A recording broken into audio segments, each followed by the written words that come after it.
గురు బ్రహ్మ గురు విష్ణు గురుదేవో మహేశ్వర గురు సాక్షాత్ పరబ్రహ్మ తస్మై శ్రీ గురవే నమః.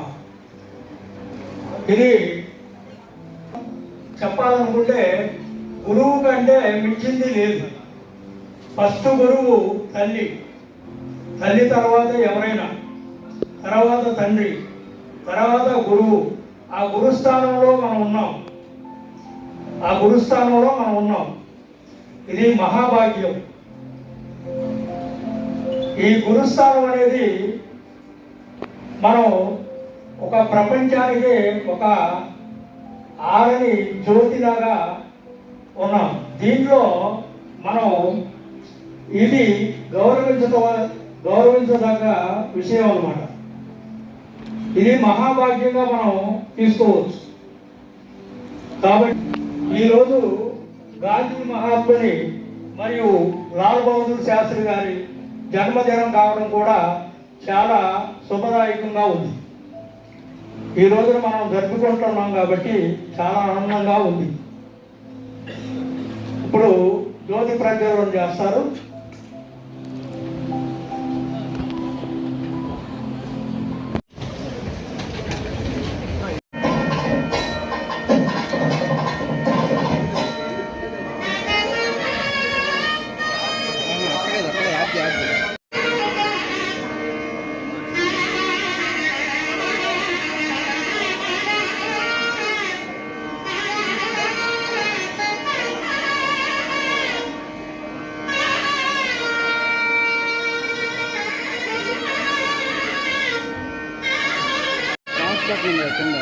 కింద టాస్ బటన్ ఉంది, పుస్తకాలు వెలిగించేది ఎట్లా వేసి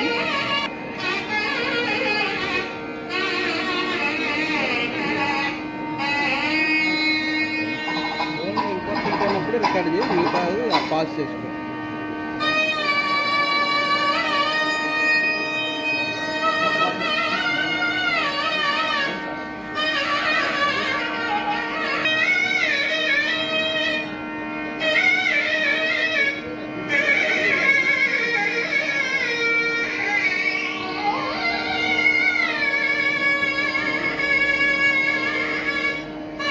మందిరం మండలం ఎంఈఓ పద్మ గారిని కూడా వేదిక వద్దకు రావాల్సిందిగా ఆహ్వానిస్తున్నాము. రండి madam, welcome.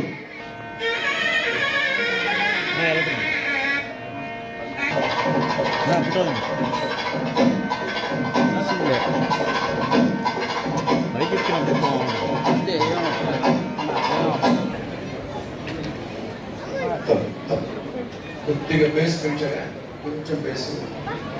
Hello hello hello hello hello hello hello hello yeah please. Chairs ఉండవు అన్న ఇక్కడ. తన సృజనతో మనలను సృష్టించినోడు ఆ బ్రహ్మ, ఈ జగతికి ఆది గురువు అతడేగా గురు బ్రహ్మ. నవమాసాలు మోసి కనిపెంచిన కన్న తల్లి, తన చేతిని ఆసరాగా నడిపించిన నాన్న, వారేగా మలి గురువులు. ఓనమాలు తిత్తించి పలుకుల ఒడిదుడుకు తీర్చి, ఓనమాలు తిత్తించి పలుకుల ఒడిదుడుకు తీర్చి, బ్రతుకు బాట నడిపించినది తడే ప్రత్యక్ష గురువు, ఇతడేగా పరం బ్రహ్మ. ఈ బ్రహ్మకు కులం లేదు, ఈ బ్రహ్మకు మతం లేదు, ప్రాంత భేద లింగ భేద వర్ణ భేస్తే ఈ బ్రహ్మకు ఎల్ల శుభంబులు కలుగును ఈ మానవ జగతికి. ఇచ్చేసినటువంటి గురువులందరికీ, అలాగే ఈనాటి ఈ కార్యక్రమానికి సభాధ్యక్షత వహిస్తున్నటువంటి మా సోదర సమానుడు రమేష్ గారికి, అట్లాగే Andhra Pradesh private schools association democratic అధ్యక్షులు మోహన్ రావు గారికి గౌరవనీయులు, అలాగే నా మిత్రుడు సోదర సమానుడు బాలాజీ గారు, అట్లాగే సురేష్ అట్లాగే భేదం లేకుండా విద్యని ఇవ్వగలిగిన వాడు అసలు సిసలైనటువంటి గురువు.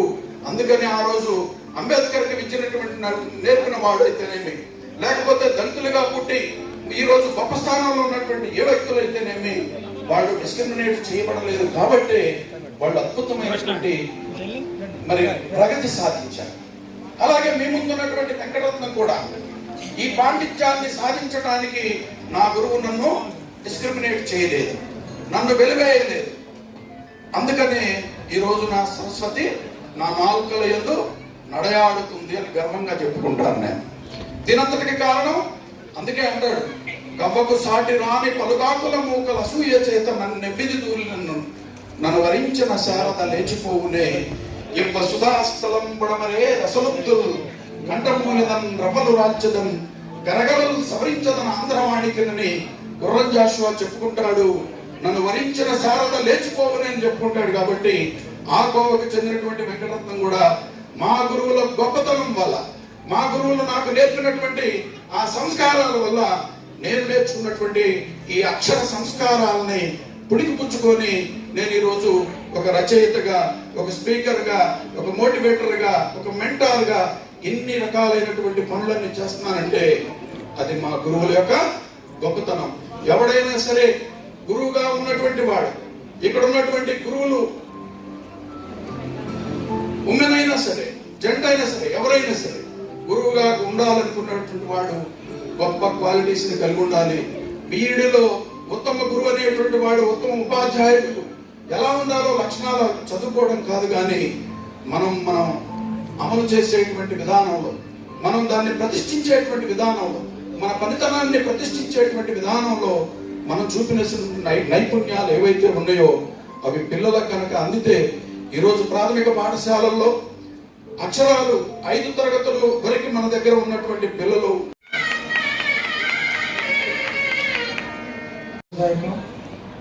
ముఖ్యంగా వారు ఒక ఉపాధ్యాయ వృత్తి నుంచి మరి అంచెలంచెలుగా మరి అనేక పదవులను అలంకరించి మరి భారతదేశానికి అత్యున్నత పదవి అయినటువంటి మరి ఆయన పుట్టినరోజు అయినటువంటి ఆ రోజుని మరి జాతీయ ఉపాధ్యాయ దినోత్సవంగా మరి వారు మరి భారతదేశ ప్రభుత్వం ప్రకటించడం జరిగింది. మరి అలాంటి గొప్ప వ్యక్తిని కూడా మనం ఈరోజు స్మరించుకోవటం చాలా సంతోషదాయకం. మరి ఈరోజు 3 వ్యక్తులు మనం జాతీయ నాయకులు కూడా స్మరించుకునే రోజున ఈరోజు మీరు ఏర్పాటు చేసినటువంటి కార్యక్రమం చాలా అభినందనీయమని మరి కమిటీ వారికి తెలియజేసుకుంటూ, మరి ఉపాధ్యాయ వృత్తి అంటేనే చాలా కష్టతరమైనది. ఎందుకంటే మరి పిల్లలకి విద్యను బోధించడం అంటే చాలా తేలికైన విషయం అనుకుంటున్నాను, కానీ చాలా కష్టమైన విషయం.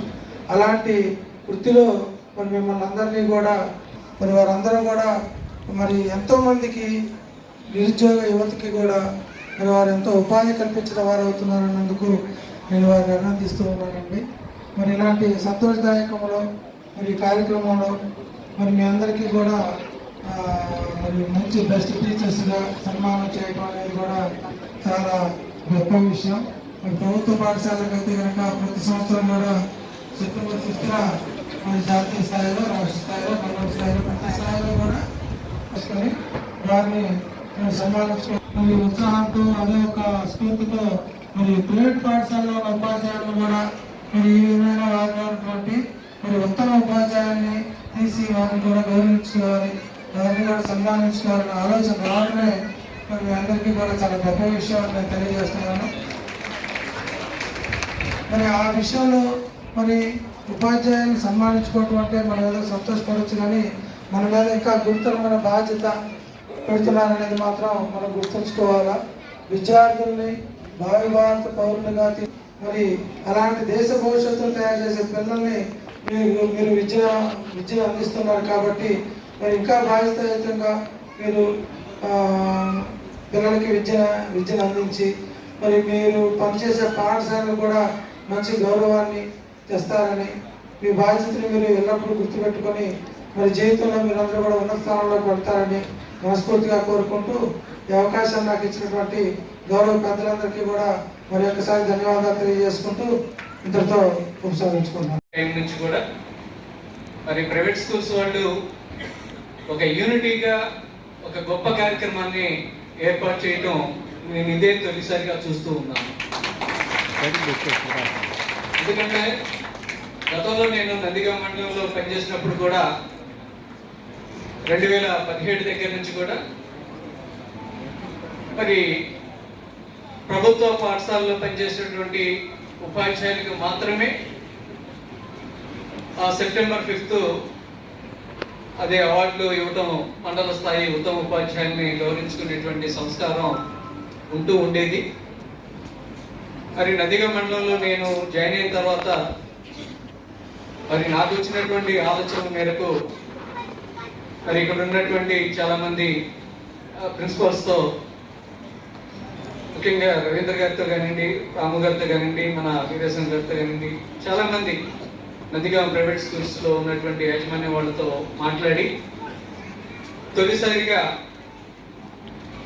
మరి డిబిహెచ్ బాయ్స్ స్కూల్లో మరి గవర్నమెంట్ అండ్ ప్రైవేట్ మేనేజ్మెంట్లో పనిచేసేటువంటి అందరూ ఉపాధ్యాయులకి సన్మానం చేయాలి అనేటువంటిది కార్యక్రమాన్ని వీరందరి యొక్క సహకారంతో మరి నందిగామలో తొలిసారిగా ఏర్పాటు చేయడం జరిగింది. అక్కడ కొన్ని సంవత్సరాలు మరి గవర్నమెంట్ అండ్ ప్రైవేట్ మేనేజ్మెంట్ ఉపాధ్యాయులందరూ కూడా సన్మాన కార్యక్రమాలు మరి నిర్వహించాం. లాస్ట్ ఇయర్ కూడా ఇక్కడ కంచిచర్ల మండలంలో వచ్చినప్పుడు ఇక్కడ కూడా తొలిసారిగా గవర్నమెంట్ అండ్ ప్రైవేట్ మేనేజ్మెంట్ యొక్క ఉపాధ్యాయులకి ఖచ్చితంగా మరి మనందరం కూడా ఒకే వృత్తిలో కొనసాగుతూ ఉన్నాం. మరి వాస్తవంగా మరి గవర్నమెంట్ పాఠశాలలో కన్నా ప్రైవేట్ పాఠశాలలోనే చిన్నారులు కారణాలు ఏవైతేనేమి ఎక్కువ మంది చదువుతున్నారు. మరి ఇక్కడ మరి మంచి రిజల్ట్ కానివ్వండి, అన్ని రంగాల్లోనూ మరి ప్రైవేట్ పాఠశాలలు అన్నీ కూడా ముందు ఉంటూ ఉన్నాయి. మరి ఇక్కడ ఉండేటువంటి ఉపాధ్యాయులకి ఖచ్చితంగా ప్రభుత్వంతో పాటు వీళ్ళకు కూడా సముచితమైనటువంటి స్థానాన్ని ఏర్పాటు చేసి వీళ్ళని కూడా మరి మమేకం చేయాలి, వీళ్ళని కూడా గుర్తించాలి అనేటువంటి ఆలోచనతో మరి గత సంవత్సరం కూడా ఇక్కడ కంచిచర్ల మండలంలో సుమారు ఒక 40 మంది ఉపాధ్యాయులకి సెప్టెంబర్ 5 ఉపాధ్యాయ దినోత్సవం రోజున సన్మాన కార్యక్రమాలు చేయడం జరిగింది.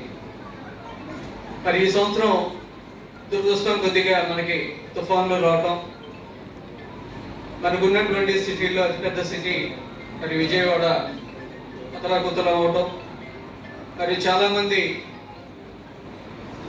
మరి ఇబ్బంది పడటం, దాంతో ఆ రాష్ట్ర స్థాయిలో కానివ్వండి, జిల్లా స్థాయిలో కానివ్వండి, మండల స్థాయిలో కానివ్వండి మరి ఈ కార్యక్రమాన్ని మనం ఆ రోజు మరి ఎవరూ కూడా నిర్వహించుకోలేనటువంటి పరిస్థితుల్లో ఉండిపోయాం. మరి ఈరోజు చక్కగా మరి మీ యొక్క ప్రైవేట్ స్కూల్స్ అంటేనే కమిట్మెంట్తో ఉండేటువంటి వాళ్ళందరూ ఉంటారు. ఎందుకంటే ఒక ఇష్యూ వచ్చిందంటే మరి అందరూ కూడా మరి వచ్చి దాని సమస్య పరిష్కారం అయ్యే వరకు కూడా మరి ముందుంటారు. కానీ అలాంటి పరిస్థితుల్లో కూడా మరి అందరూ మరి చక్కగా మరి ఎందుకంటే ఇలాంటి కార్యక్రమం వాస్తవంగా మా ప్రభుత్వ ఉపాధ్యాయులతో పెట్టినట్లయితే కనీసం సగం మంది కూడా వచ్చి ఉండేవాళ్ళు కాదు.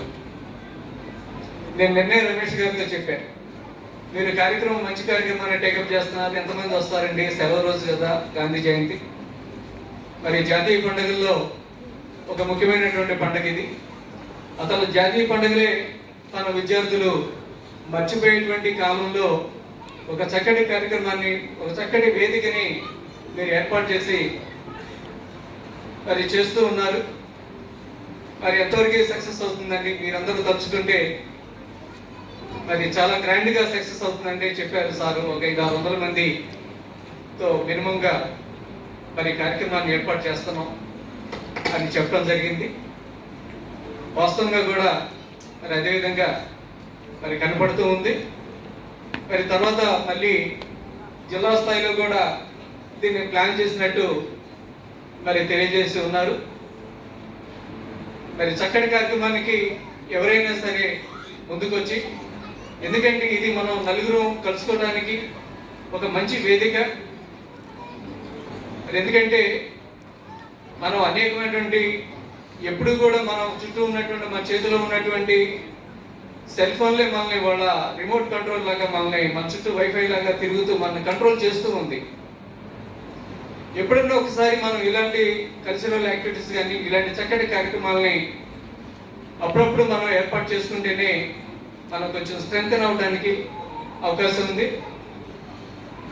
మరి మన ప్రాంతంలో ఉన్నటువంటి ప్రైవేట్ స్కూల్స్ వాళ్ళందరూ కూడా చాలా చక్కగా కమిట్మెంట్తో మరి పనిచేసేటువంటి వాడే. మరి అక్కడ ఉపాధ్యాయులు కానివ్వండి, మరి మిమ్మల్ని నమ్ముకొని ఉన్నటువంటి తల్లిదండ్రులు కూడా చాలా వరకు ప్రైవేట్ స్కూల్స్ కన్నా గవర్నమెంట్ స్కూల్స్ కన్నా ప్రైవేట్ స్కూల్స్కే ఎక్కువ ప్రాధాన్యత ఇస్తూ వస్తూ ఉన్నారు. మరి ఉన్నటువంటి పేరెంట్స్లో కూడా చిన్న తారతమ్య భేదాలు ఉన్నాయి. స్టూడెంట్ అయితే చాలా సన్నిహితంగా మనం పిలిచేటువంటి ఆప్యాయత మనకి కలిగి ఉంటుంది. మరి అతను మన దగ్గర చదివిన కుర్రోడు కలెక్టర్ అయ్యాడని సార్ అని అనలేము. దబక్క నానుడు వచ్చేస్తే ఏం చేస్తున్నాం ఆ స్థాయిలో ఉండగాని, కానీ అంతటి అవకాశం భగవంతుడు కేవలం ఉపాధ్యాయుడికి మాత్రమే ఇచ్చాడు. మరి ఏదేమైనా సరే ఒక చక్కటి కార్యక్రమాన్ని మన నియోజకవర్గంలో స్టార్ట్ చేసి మరి గొప్ప చరిత్రని ఈ నందిగామ డివిజన్లో ఉన్నటువంటి ప్రైవేట్ పాఠశాల యాజమాన్యం వారు సృష్టించినందుకు మరి ఈ 2 మాటలు మాట్లాడడానికి అవకాశం ఇచ్చినటువంటి మీ అందరికి కూడా చిక్కుకొని కొంతమంది ఇబ్బంది పడినా ఏ ఒక్కరు కూడా సంతోషంగా ఉండరు. సంతోషం అనేది అందరికీ కూడా ఏ ఒక్కరు కష్టం ఉన్నా సరే అది దాని యొక్క ఫలితం అందరికీ రాదు. కాబట్టి ఈ వర్గ సహాయం మీ కాన్వెంట్స్ తరఫున సామాజిక బాధ్యతగా మీరు ప్రభుత్వానికి అందజేసిన విషయం తెలుసుకొని చాలా ఆనందపడుతున్నాను. అలాగే ఎడ్యుకేషన్లో మంచి పర్సంటేజెస్ తీసుకొస్తున్నారు. ప్రభుత్వ పాఠశాలల కంటే మిన్నగా కూడా కష్టపడుతున్నారు. కాబట్టి దీన్ని ఇలాగే కొనసాగించాలి. మరి ప్రభుత్వం యొక్క ఆలోచనలను, వారి యొక్క పథకాలను, అలాగే నిర్ణయించిన సిలబస్ను విద్యార్థులకు అర్థమయ్యే రీతిలో మీ వంతుగా మీరు కష్టపడి పోటీగా పనిచేసే దగ్గర పోటీగా ఉండి సమాజం కష్టకాలంలో ఉన్నప్పుడు బాధ్యతగా ఉంటూ మరొకసారి మన బాధ్యతలను మనం గుర్తెరిగి ఈ సందర్భంగా ప్రయత్నం చేయాలని, అలాగే మీరందరూ గురు పూజ లాగా చేసుకుంటూ ఇక్కడ సన్మాన కార్యక్రమాలు ఏర్పాటు చేసినందుకు ధన్యవాదాలు తెలియజేస్తున్నాను సార్. Thank you. ఇప్పుడు కొంతమంది బెస్ట్ టీచర్స్గా సెలెక్ట్ చేసామని చెప్పారు.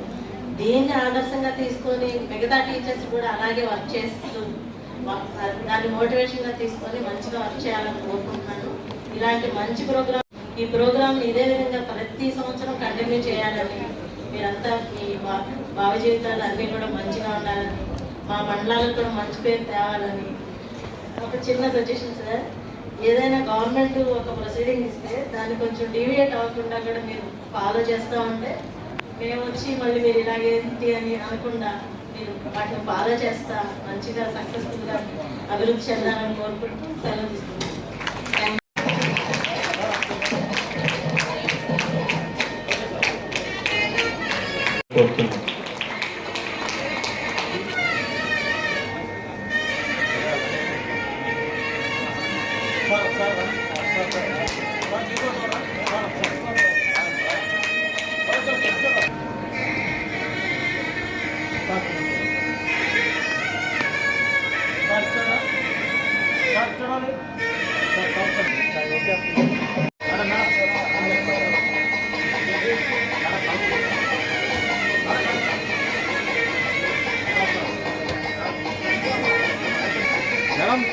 మేడం గారు ఒకసారి చూడరా మేడం, కొంచెం మీరు అండి మేడం గారు మధ్యలో మేడం ఓకే మీరు రాను అట్లా కొంచెం ఓకే ఓకే ఓకే సార్ అందరు ఇచ్చారా సార్ దగ్గర రారా. నందిగామ ఏరియాలో పద్మ గారికి సన్మానం జరుగుతుంది. మేడం మేడం అలాగండి అలాగండి అలాగండి సార్ సార్ అలాగే ఉండి. స్కూల్స్ అన్ని రన్ చేస్తున్నాయంటే దానికి అర్థం ఏంటో నాకు ఈరోజు అర్థమైంది. ఇంతమంది మహిళా శక్తి మా డైరెక్టర్స్ వెనుకుంటే ప్రైవేట్ స్కూల్స్ సక్సెస్ఫుల్గా రన్ చేయక ఏమవుతారు. మేము చూస్తాం రిజల్ట్ వచ్చినప్పుడు నందిగామ వాళ్ళకి ఎలా వచ్చాయనేది. సో అదేదో ఇక్కడ కనిపిస్తుంది. ఈరోజు ఇందాక ఎంఈఓ గారు కూడా అన్నారు, జయంతి గాంధీ జయంతి సందర్భంగా వస్తారా మన టీచర్స్ అని. సో మన ప్రైవేట్ స్కూల్ టీచర్స్ ఉన్నటువంటి కమిట్మెంట్స్ కానీ, డైరెక్టర్స్ ఉన్నటువంటి కమిట్మెంట్ కానీ, అందరికీ కూడా ధైర్యాన్ని అనుకుంటూ నడిపించేది మా ఉపాధ్యాయులని మేము సగర్వంగా చెప్పుకుంటాం. మనకున్నటువంటి హ్యాండ్లో ఈ ఫింగర్ మన స్కూల్ అనుకుంటే ఈ ఒక్కటి ఏది చేయలేదు. ఈ ఒక్క ఫింగర్ ఏ పని చేయలేదు. రెండో ఫింగర్ తోడై డైరెక్టర్, థర్డ్ ఫింగర్ ఉపాధ్యాయులు, ఈ మూడు ఏ పని చేయలేవు. నాలుగో ఫింగర్ విద్యార్థి, ఈ నాలుగు కూడా చేయలేవు. ఐదో ఫింగర్ పేరెంట్ వస్తేనే ఈ మానవుని యొక్క మనుగడ, మనం అక్షరాలు నేర్పాలన్నా, ఏది చేయాలన్నా, ఉపాధ్యాయుడు చదువు చెప్పాలన్నా సరే మన వ్యవస్థ ముందుకు వెళ్ళాలంటే ఈ ఐదుగురు కోఆపరేషన్ చేస్తేనే అది స్కూల్ కానీ, ఆ స్కూల్లో ఉన్నటువంటి అకామిడేషన్ కానీ, డైరెక్టర్స్ కానీ, ఉపాధ్యాయులు కానీ, విద్యార్థులు కానీ, అదేవిధంగా పేరెంట్స్ కూడా, వీళ్ళందరూ కోఆపరేట్ చేస్తేనే మా ప్రైవేట్ స్కూలు సస్యశ్యామలంగా నడుస్తాయని మీకు అందరికీ కూడా మనస్ఫూర్తిగా తెలియజేస్తున్నాను. సో అందులో భాగంగా మీరు మా ప్రైవేట్ స్కూల్కి చేస్తున్నటువంటి సేవలకి గుర్తించి మొట్టమొదటిసారిగా మన నందిగామ కాన్స్టిట్యున్సీలో ఈ గురు పూజోత్సవం నిర్వహిస్తున్నందుకు మీకు అందరికీ కూడా మా అప్సా డెమోక్రటిక్ తరఫున ధన్యవాదాలు తెలియజేస్తున్నాం. Thank you. ఎన్నాళ్ళు వేచిన హృదయం ఈనాడే ఎదురవుతుంటే అంటూ ఒక కవి పాట రాస్తాడు. ఇంకా తెల్లవారదేమి, ఈ చీకటి విడిపోదేమి అని చెప్పేసి ఒక కవి అంటాడు. అందులో అక్షర సత్యం. 40 వసంతాల నుంచి ఎదురు చూస్తున్నటువంటి ప్రైవేట్ విద్యా సంస్థల యొక్క కలయిక ఈరోజు రూపాంతరం చెందింది. ఆ కలయిక ఈ విధంగా అందరికీ ఇక్కడికి మనల్ని రప్పించింది. దీనికి మూల కారకులు మోహన్ రావు. ఆయనకు ఒకసారి కూడా అభినందనలు తెలియజేయాలి. అసలు అప్సా ఏంటి, ఎందుకు ఏర్పాటు చేయడం అనేది జరిగింది, దీనికి రీజన్ ఏంటి అనేది ఒకసారి నాకు తెలిసినంత వరకు నేను చెప్పాలంటే నా భాషలో విద్యా సంస్థలు అనేక రకాల సమస్యల్ని ఎదురవుతూ ఉంటాయి. పర్టికులర్గా ప్రైవేట్ విద్యా సంస్థలు. ప్రైవేట్ విద్యా సంస్థలకి గవర్నమెంట్ విద్యా సంస్థలకి తప్పనిసరిగా పోటీ ఉంటుంది, ఉండాలి. ఎప్పుడైనా సరే ఒక వ్యక్తికి మరొక వ్యక్తితో పోటీ, ఒక విద్యా సంస్థకు మరొక విద్యా సంస్థతో పోటీ ఉంటేనే అతను రాణించగలుగుతాడు. అంతేగాని నాకు నేనే నీకు నువ్వే అని చెప్పేసి అనుకున్నట్లయితే రాణించడం అనేది నాకు తెలిసినంత వరకు కష్టం. దానికి భిన్నంగా ఆలోచించి మన సమస్యల్ని ప్రభుత్వ దృష్టికి తీసుకెళ్ళి ఎన్నో రకాలైన సమస్యలు ఆయన ఇన్స్టిట్యూషన్ మీదకి ఒకసారి ఆర్జేడీ దగ్గర నుంచి ఎంతో మంది అధికారులందరూ కూడా ఆయన ఇన్స్టిట్యూషన్ మీద దాడి చేశారు. దాడి చేసినప్పుడు ఎదుర్కోవడం జరిగింది. కోర్టుకు వెళ్ళారు, జీవోలను పరిశీలించారు. అందరికీ కూడా ఆయన తీసుకొచ్చినటువంటి జీవోలు ఏవైతే ఉన్నాయో, ఆయన తీసుకొచ్చిన ఆర్డర్స్ ఏవైతే ఉన్నాయో, అది ఆంధ్ర రాష్ట్రం సన్మానించడం కోసం వాళ్ళందరినీ ఇక్కడ మనం రప్పించడం జరిగింది. ప్రభుత్వ విద్యా సంస్థలు మరి వాళ్ళ ఉపాధ్యాయుల్ని వాళ్ళు గౌరవించుకుంటడం జరుగుతుంది. మరి మన ఉపాధ్యాయుల్ని వాళ్ళు ఎప్పుడు కూడా రమ్మని చెప్పి పిలవడం అనేది ఇందాక బాలాజీ గారు చెప్పారు, కరెక్టే. ఆయన ఇంతకుముందు ఎంఈఓగా ఉన్నప్పుడు ఒక విద్యా సంస్థ నుంచి ఒక్కొక్క ఉపాధ్యాయుని పిలిచి సన్మానించడం జరిగింది. ఆ తర్వాత మరలా ఎవరు కూడా దాని గురించి పట్టించుకోవడం అనేది జరగల. మన ఉపాధ్యాయుని మనం సన్మానించుకోవాలి, మనం గౌరవించుకోవాలి అని ఒక ఆలోచనతో, ఒక తలంపుతో మనందరం కూడా ఈరోజు ఇక్కడికి రావటం అనేది జరిగింది. ఈ కార్యక్రమాన్ని మనం ఏర్పాటు చేసుకోవడం అనేది జరిగింది. ఉపాధ్యాయులు మీరు లేకపోతే విద్యా సంస్థలు లేవు. మీ మనుగడ విద్యా సంస్థల యొక్క మనుగడకి అది మూలాధారం. ఎందుకు చెప్తున్నానంటే విద్యా సంస్థల యొక్క అభివృద్ధి అనేది విద్యా సంస్థ పెట్టడంతో కాదు, విద్యా సంస్థలో ఉపాధ్యాయులు పని చేస్తేనే, ఉపాధ్యాయులు పని చేయించుకోగలిగితేనే ఆ విద్యా సంస్థల యొక్క మనుగడ అనేది ఉంటుంది. అందుకోసమని ప్రతి ఒక్క ఉపాధ్యాయుడు కూడా, పర్టికులర్గా మన ఉపాధ్యాయులు, ప్రైవేట్ విద్యా సంస్థల్లో ఉన్న ఉపాధ్యాయులు కలిసికట్టుగా వాళ్ళందరూ కూడా కృషి చేయడం వల్లనే విద్యా సంస్థల యొక్క అభివృద్ధి అనేది సాధ్యం అవుతుంది. ఏ రోజైతే తల్లిదండ్రుల యొక్క మనల్ని మనం పొందలేము, ఆ రోజు ఏ తల్లిదండ్రులు కూడా మనకి బంధుత్వం ఉండొచ్చు, లేకుంటే తెలిసిన వాళ్ళు ఉండొచ్చు, స్నేహితులు ఉండొచ్చు, వాళ్ళెవరూ కూడా మన దగ్గర వాళ్ళు ఉంచాల్సిన అవసరం లేదు. ఎందుకంటే వాళ్ళు మనకు అమౌంట్ పే చేస్తున్నారు. అమౌంట్ పే చేసినప్పుడు తప్పనిసరిగా ఆ బిడ్డ యొక్క అభివృద్ధిని ఆ తల్లిదండ్రులు కోరుకోవటం అనేది సహజం. దాన్ని తీర్చాల్సినటువంటి బాధ్యత ఎవరికిందంటే అది మనది, అందులో డౌట్ లేదు.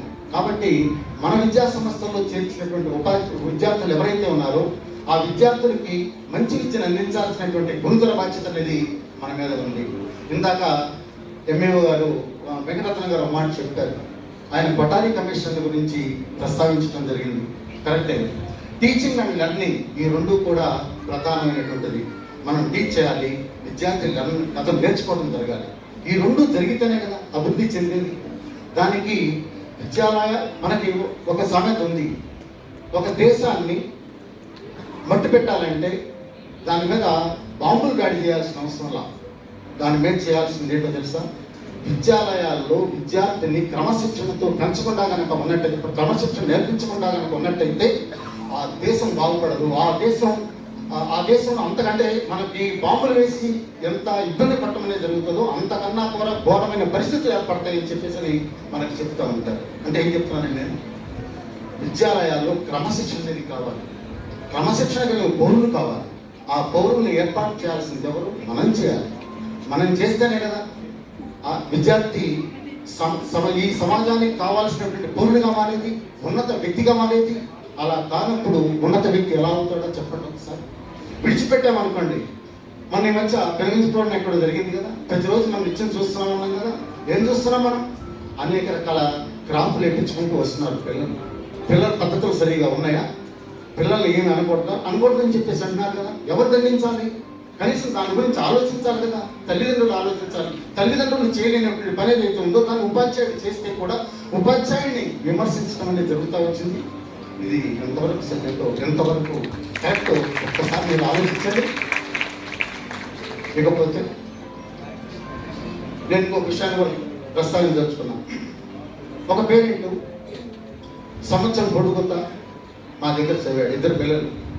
వ్యాన్ ఫీజు 1 పైసా పే చేయాల, స్కూల్ ఫీజు పైసా పే చేయాల, మొత్తం కలిపి 1,30,000 రూపాయలు అతనికి సెమీ డిస్టెన్షన్తో ఇక్కడ ఒక బాబు వాడికి కావాల్సినటువంటి అన్ని కూడా మేము ఏర్పాటు చేస్తాం. 1,30,000 రూపాయలు వాడికి పే చేయాలి. మరి ఆ అబ్బాయికి మేము డీసీకి పంపించాలా? అతనికి దండేసి పంపించాలా? మీరు ఒకసారి ఆలోచించండి. మేము అడగకూడదా? మరి మేమంతా ఈ విద్యా సంస్థలు, బడ్జెట్ విద్యా సంస్థలు అన్నీ కూడా అప్పులు చేసి తీసుకొచ్చారు. బంగారాలు కుదవబెట్టి, భార్యలు మెడలో ఉంచి తాళం తీసి పట్టు తీసుకెళ్ళి అక్కడ కుదవబెట్టి తీసుకొచ్చిన విద్యా సంస్థలు ఉన్నాయి ఇక్కడ. మరి వాళ్ళు ఏమైపోవాలి? ఆ విద్యా సంస్థలు ఎలా రన్ అవుతాయి? ఒక్కసారి ఆలోచించాల్సిన అవసరం ఉంది. ఇటువంటి పరిస్థితుల్ని మనం తప్పనిసరిగా సరిదిద్దాల్సిన అవసరం అనేది ఉంది. ఇందాక మేడం చెప్తారు డిబేట్ కాబట్టి కరెక్ట్, డిబేట్ కాకుండా కరెక్ట్, తప్పు, డౌటే లేదు. ఇందాక మా శ్రీనివాస గారు చెప్పారు 10th క్లాస్ స్టూడెంట్స్ వరకు పర్మిషన్ ఇవ్వండి అని చెప్పేసి చెప్పమని చెప్పారు. ఒక రిపోర్టర్ గత సంవత్సరంలో ఒక పని చేశాడు. నా దగ్గరకు వచ్చాడు. మేము సండే క్లాసులు రన్ చేస్తున్నాం. సండే క్లాసులు రన్ చేస్తుంటే నా దగ్గరకు వచ్చేసి ఫోటోస్ తీస్తానన్నాడు. నాకు తీసుకోవాల్సిన అవసరం తీసుకుని చెప్పాను. తర్వాత క్లోజ్ చేయమన్నాడు. నేను చేయలేను. తర్వాత ఈఎంఏఓ గారికి ఫోన్ చేశారు. ఫోన్ చేసిన తర్వాత ఎంఏఓ గారు నా దగ్గరికి వచ్చారు. మేడం, మేము 10th క్లాస్ స్టూడెంట్స్ వరకు క్లాసులు తీసుకున్నాం.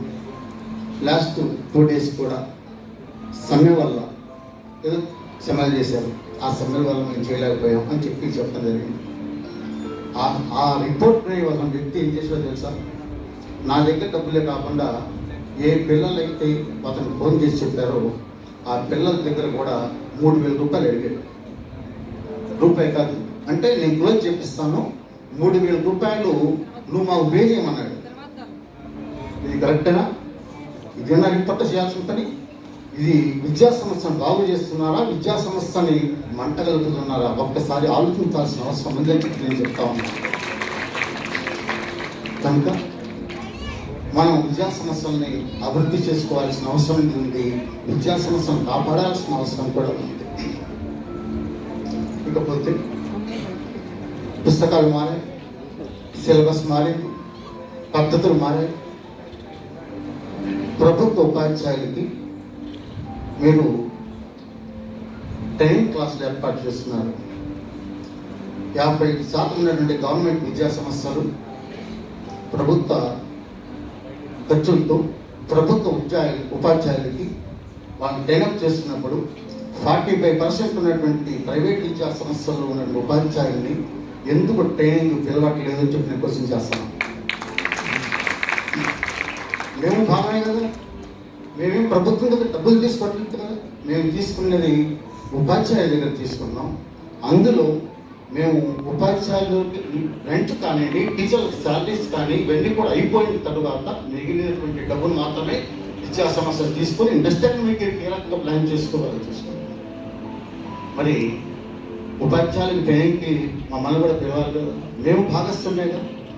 రిజల్ట్ వచ్చినప్పుడు ఆ రిజల్ట్ని జిల్లా వైద్యుగా, మండలం వైద్యుగా అందరం కలిపి కదా చేసుకుంటున్నాం, అందరూ కలిపే చూసుకున్నా కదా. ఇది ప్రైవేట్ అనేది, ఇది గవర్నమెంట్ స్కూల్ అని చెప్పలేదు కదా.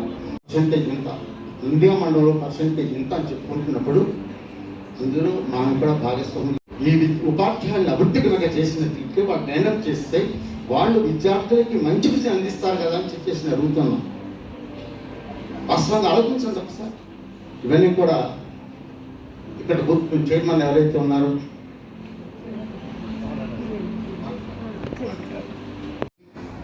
నేటి సమాజంలో మరి నేటి సమాజం వింత పోకడపోతూ ఉంది, వింత రకమైనటువంటి పరిస్థితులను ఎదుర్కొంటూ ఉంది. అటువంటి విద్యార్థులందరినీ కూడా ఒక రూములో కూర్చోబెట్టి పాఠాలు చెప్పాలంటే ఉపాధ్యాయ వృత్తిలో ఉండి చాక్పీస్ పట్టుకున్నటువంటి ఉపాధ్యాయుడు ఎవరైతే ఉన్నారో అతనికి మాత్రమే తెలుసు అందులో బాధలేంటో. కనుక అటువంటి ఉపాధ్యాయులందరినీ కూడా మనం సన్మానించుకోవాల్సిన అవసరం లేదు.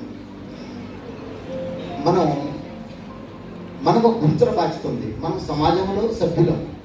అందుకే ఇందాక మస్తాన్ చెప్పాడు, కృష్ణా జిల్లా నుంచి మనం 82 లక్షల పైగా, దాదాపు 1 కోటి రూపాయల పైగా మనం కలెక్ట్ చేసి మన సీఎం గారికి ఇవ్వడం జరిగింది. నందిగామ మండలంలో ఉన్నటువంటి, నందిగామ నియోజకవర్గంలో ఉన్నటువంటి విద్యా సంస్థలు మొత్తం కూడా కలిపి దరిదాపుగా 13,86,000 రూపాయలు కలెక్ట్ చేసి మనం ఇచ్చాం. ఇది మన సమాజ బాధ్యత. సమాజం మీద మనకు ఉన్నటువంటి గురుతర బాధ్యత. అది మనం గుర్తిరిగాం. మనం చేస్తున్న పని విద్యార్థుల్లో వాళ్ళకు కూడా తెలియజెప్పాం, ఇది ఎలా చేయాలి. మనం కష్టంలో ఉన్న వ్యక్తి ఎవరైతే ఉంటారో ఆ వ్యక్తికి సహాయపడాలి అనే ఒక ఇంగిత జ్ఞానాన్ని మనం పిల్లలకు కల్పిస్తున్నాం. ఆ రకంగా మనం చేయడం కోసం మనం ప్రయత్నం చేస్తున్నామని చెప్పి నేను చెప్తాను. ఇకపోతే గురజాడకు వచ్చేటప్పటికి ఆయన మాట అంటే, దేశానికి భౌగోళిక హద్దులు ఉంటాయి, కానీ ఇక్కడ హద్దులు ప్రపంచంలో ఉన్నటువంటి ప్రతి దేశానికి హద్దులు లేకుండా చేసింది ఈ గురజాడ రాసినటువంటి కవిత. దాన్ని ఎందుకు చెప్తున్నానంటే అంతర్జాతీయంగా ఒక జాతీయ గీతం ఏదైనా ఉంది అంటే అది గురజాడ రాసినటువంటి గేయం. అదేలా అంటే ప్రతి వ్యక్తి, అది చైనా వాడు కావచ్చు, పాకిస్తాన్ కావచ్చు, బంగ్లాదేశ్ వాడు కావచ్చు, భారతదేశపడు కావచ్చు, ఏ దేశపడైనా చూడండి, ప్రతి దేశపడు కూడా దీంట్లో వాళ్ళ దేశానికి ప్రతి ఒక్క వ్యక్తి కూడా అన్వయించుకోవడానికి ఉపయోగపడేటువంటి పదాలు ఇవన్నీ కూడా. ప్రతి వ్యక్తి కూడా అన్వయించుకోవడానికి ఉపయోగపడే పదాలు ఇవన్నీ కూడా. అందుకే దేశం అంటే మట్టి కాదు, దేశం అంటే మనుషులే. చైనా వాడు పాడతాడు, మనం పాడతాం. ఒట్టి మాటలు గట్టి మేలు తల పెట్టోయి, అది ప్రతి ఒక్క వ్యక్తికి కూడా వర్తిస్తుంది. అది దేశాలకే కాదు, వ్యక్తికి కూడా వర్తిస్తుంది. కనుక ఆ రకంగా మనం ప్రయత్నం చేయాలని చెప్పేసి నేను కోరుకుంటూ ఉన్నాను. అలానే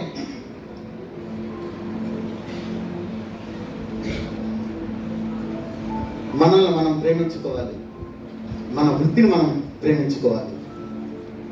ఎప్పుడైతే మనల్ని మనం ప్రేమించుకుంటామో, మన వృత్తిని ప్రేమిస్తామో, మనం మంచి తరానికి మనం నాంది పలుకుతాం, మంచి తరానికి నాంది పలుకుతాం. దేశ భవిష్యత్తు అనేది తరగతి గదుల్లో ఉంది. ఆ తరగతి గదులు మన చేతుల్లో ఉన్నాయి. శుద్ధ మొక్కతో ఆటాడుకున్నట్టు, నల్ల బల్ల మీద ఆటాడుకున్నటువంటి మనం విద్యార్థుల యొక్క అభివృద్ధిలో మంచి విద్యను అందించి, మంచి ఆలోచనలు విద్యార్థులు రేకెత్తించి వాళ్ళని ఉన్నత స్థాయికి తీసుకెళ్లాల్సిన గురుతుల బాధ్యత అనేది ఎవరి మీద ఉందంటే నిజమైనటువంటి గురువు మీద ఉంది. అటువంటి గురువులందరికీ కూడా మనం ఎప్పుడు కూడా వందనం చేయాల్సినటువంటి అవసరం. అలానే నేటి పరిస్థితులు సక్రమంగా లేవు.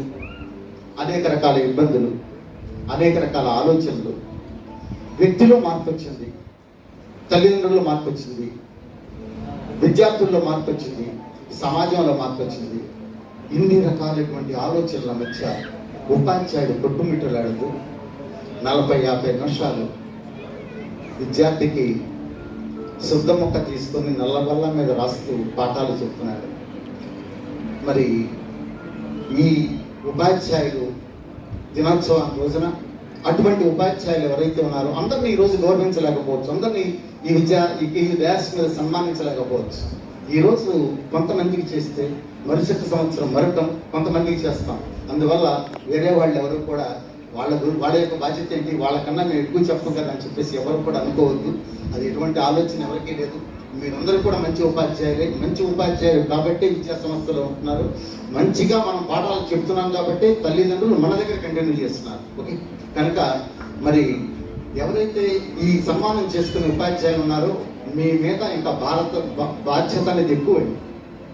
ఇవాళ నుంచి ఇక్కడ సన్మానం చేసుకున్న వ్యక్తులు ఎవరు కూడా స్కూల్కి ఇన్ టైంలో రావాలి, అంతేకాని లేట్గా రాకూడదు. మీరెవరు కూడా నోట్స్లు కరెక్ట్ చేయకుండా ఉండకూడదు. నోట్స్లు కరెక్ట్ చేయాల్సింది మీరు, క్లాస్ని డిసిప్లైన్గా ఉంచాల్సింది మీరు, క్లాసులో స్కూల్లో డిసిప్లిన్ మెయింటైన్ చేయాల్సింది మీరు. ఏ రకమైన సమస్య వచ్చినా కానీ దాన్ని ఫేస్ చేయాల్సింది ఎవరు, మీరు ఫేస్ చేయాలి. కనుక అందుకే ఇక్కడ యాజమాన్యాలన్నీ కూడా మిమ్మల్ని పిలిచి ఇక్కడ సన్మాన కార్యక్రమం చేస్తున్నాం. అవునా? కనుక మీ బాధ్యత అనేది పెంచుకోండి. మీరు ఏ ఆశతో అయితే ఇక్కడికి వచ్చారో మీరు ఉత్తమ ఉపాధ్యాయులు, నో డౌట్, అక్కడ ఆలోచించాల్సిన అవసరం లేదు. మీ బాధ్యత ఇంకా పెరిగిందని మాత్రమే నేను చెప్తున్నాను. మీ బాధ్యత ఇంకా పెరిగిందని మాత్రమే నేను చెప్పదలుచున్నాను.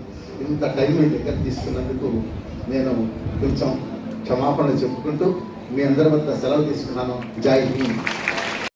ఈరోజు ఒక ఆర్గనైజేషన్స్ ఏ స్కూల్ అయినా ఒక స్థాయికి చేరిందంటే అది కేవలం ఒక మేనేజ్మెంట్ యొక్క గొప్పతనం కాదనేది నా ముఖ్య ఉద్దేశం. ఒక ఫ్యామిలీలో భాగంగా ఆ టీచర్స్ ఇచ్చినటువంటి కృషి అంటే గైడెన్స్, మేనేజ్మెంట్ గైడెన్స్ ప్రకారం టీచర్స్ యొక్క ఎఫర్ట్నెస్ అప్డేటెడ్గా ఉన్నటువంటి విషయంలో కూడా పర్ఫెక్ట్గా ఉంటేనే ఆ సంస్థ మనుగడ ఉంటుందనేది నా యొక్క ముఖ్య ఉద్దేశం. ఏ టీచర్స్ అయినా అక్కడ ఇచ్చేటువంటి faculty, updated faculty good results కనుక ప్రొడ్యూస్ చేసినట్టే పేరెంట్స్లో నుంచి గుడ్ ఫెయిత్ మనకి జనరేట్ కావడం, గుడ్ ఫెయిత్ నుంచి ఇన్స్టిట్యూషన్ బిల్డప్ కావడానికి కూడా అవకాశం కేవలం టీచర్స్. అంటే టీచర్స్ కూడా ఒక మేనేజ్మెంట్లో భాగంగా పనిచేస్తేనే మరి ఈరోజు ఒక స్థాయికి మనం చేరుకుంటున్నాం అనేది ఉద్దేశం.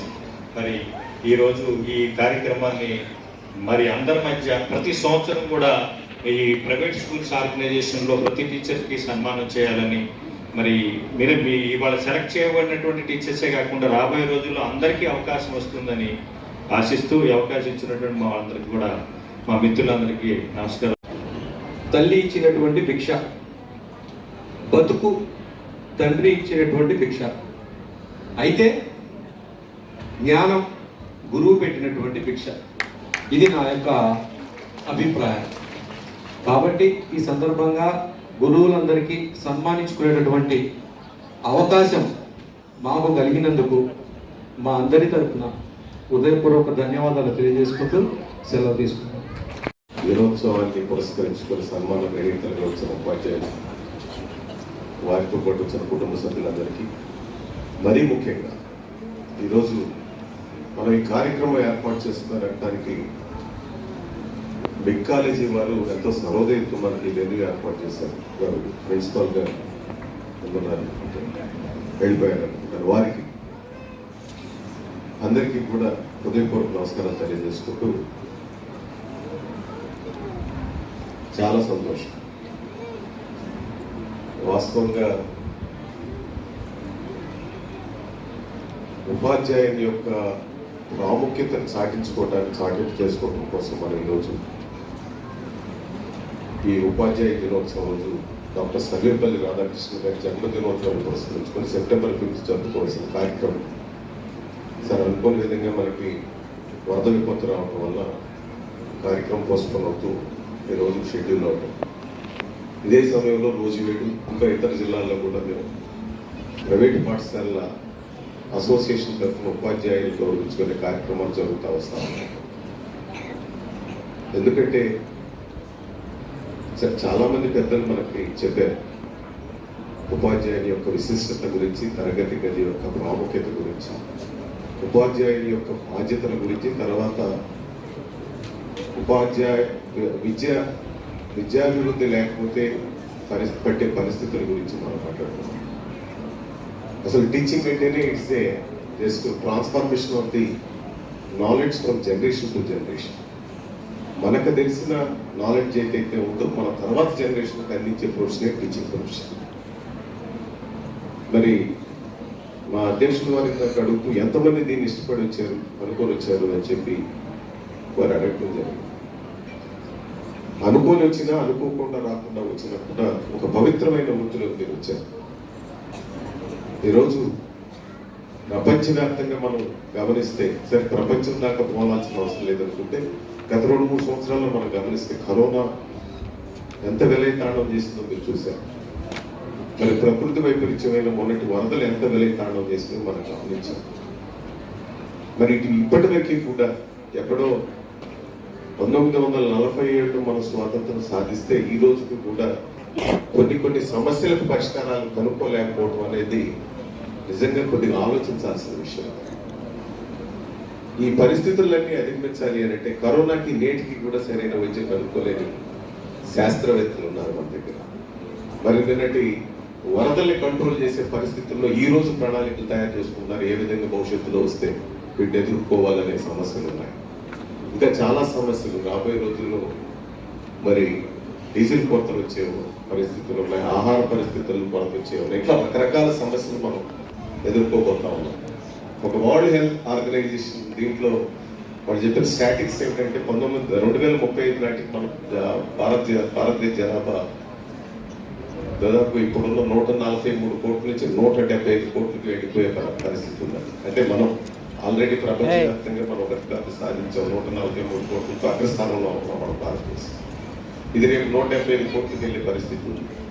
కానీ 2035 నుంచి ఈ పరిస్థితి వెనక్కి తిరుగుతుందట. అంటే ప్రజల శాతం తగ్గిపోతుంది. అంటే ఎందుకో విపరీతమైన అనుకోని కరోనా లాంటి వ్యాధులు వచ్చి దాని ద్వారా ప్రజలు మరి ఏమంటారు మరణాలందరినీ తగ్గించేస్తే మీ ఉపాధ్యాయులు మాత్రమే ఈ పరిష్కారానికి కారకులు మీరే అవుతారు. ఇటువంటి పరిస్థితుల్లో మేమందరం కూడా ఈరోజు వేదిక మీద ఇలా తెల్ల చొక్కాలు వేసుకొని కూర్చున్నామంటే నాకు తెలిసిన ఒకే ఒక నిజాయితీగా చెప్పాలి అంటే మా ప్రైవేట్ పాఠశాలలో పనిచేస్తున్న టీచర్స్ దైవాలు మాత్రమే మేము ఈరోజు స్టేజ్లో. వాస్తవంగా ఈరోజు 45% రవీంద్ర గారు నాకు చెప్పారు 45% పిల్లలకి మనం విద్యను అందిస్తా ఉన్నాం. రాష్ట్ర బడ్జెట్ చూసుకుంటే 32,000 కోట్ల రూపాయలు విద్యాశాఖ ఇస్తా ఉన్నారు. పూర్తి శాతం బడ్జెట్లో చూస్తే దాదాపుగా 12 to 13% మనకి బడ్జెట్ ఇస్తా ఉన్నారు. అయితే 45% కూడా మరి 45% కూడా ప్రభుత్వ పాఠశాలలో పెడితే తప్పనిసరిగా ఇంకొక 30 కోట్ల రూపాయలు కేటాయించాల్సిన అవసరం ఉంది. ఎందుకంటే ఒక విద్యార్థికి 70,000 రూపాయలు సుమారు సొంతంగా మేము స్కూల్స్ ఎస్టాబ్లిష్ చేసుకొని మరి మనలో ఉన్న కొంతమంది టీచర్స్ అందరినీ కూడా మేము ఒక చోట చేర్చుకొని వారందరి చేత మరి పాఠాలు బోధించి ఈరోజు మంచి ఫలితాలు సాధిస్తున్నాం అంటే ఎంత గొప్పగా ఫలితాలు సాధిస్తున్నాం. మనం ఒకసారి 10th క్లాస్ ఫలితాలు గమనిస్తే మనం తెలుస్తాం. నిన్నటి కాక మొన్నటి రోజు నేను కమిషనర్ గారు పిలిస్తే వెళ్తున్నాను. సరే ఇందాక రవీంద్ర గారు ఒక పాయింట్ మాకు కూడా ఎందుకు ప్రభుత్వం ట్రైనింగ్ క్లాసులు ఇవ్వకూడదని చెప్పి అడిగారు. ఇదే ప్రశ్న కమిషనర్ గారిని అడిగారు. అంత నిజాయితీగా ఆయన చెప్పిన విషయం ఏంటంటే వాళ్ళందరూ కూడా అన్ని స్క్రీన్ టెస్టులు పాస్ అయి వచ్చిన వాళ్ళు, అర్హత కలిగిన వాళ్ళు, కానీ మీ అంతటి ఫలితాలు మేము సాధించలేకపోతా ఉన్నాం. దానికి కారణం మీ దగ్గర నిజాయితీ నిబద్ధత కలిగిన ఉపాధ్యాయులు ఉంటమే దీనికి ఒకటే కారణం. దానికన్నా కూడా ఆయన హావభావంతో ప్రస్తుతానికి మీరు పై స్థాయిలో ప్రైవేట్ పాఠశాలలు ఉన్నాయి. నా ముఖ్య ఉద్దేశం ఏంటంటే మేము మీ స్థాయికి చేరుకొని దానికన్నా మించిపోయినప్పుడు తప్పనిసరిగా మీకు మీ పాఠశాల టీచర్స్ ట్రైనింగ్ ఇస్తామని చెప్పకపోవడం నిజంగా ఇది చాలా మీ టీచర్స్ అందరూ కూడా గర్వపడే విషయం. ఎందుకంటే మీ కృషి వల్ల మాత్రమే ఈరోజు కమిషనర్ గారు మాట్లాడతారు. కాబట్టి ఇంత పవిత్రమైన వృత్తిలో ఉన్న మీకు తప్పనిసరిగా మేము ఇటువంటి గౌరవాన్ని కనుక ఇవ్వలేకపోతే చరిత్రలో చాలా తప్పు చేసిన వాళ్ళు అవుతామని చాలా కాలంగా, అంటే ప్రభుత్వం అండదండలు ఉన్నాయి కాబట్టి వారి టీచర్స్ వాళ్ళు ఉత్తోపాధ్యాయులు ఇచ్చుకుంటా వస్తున్నారు.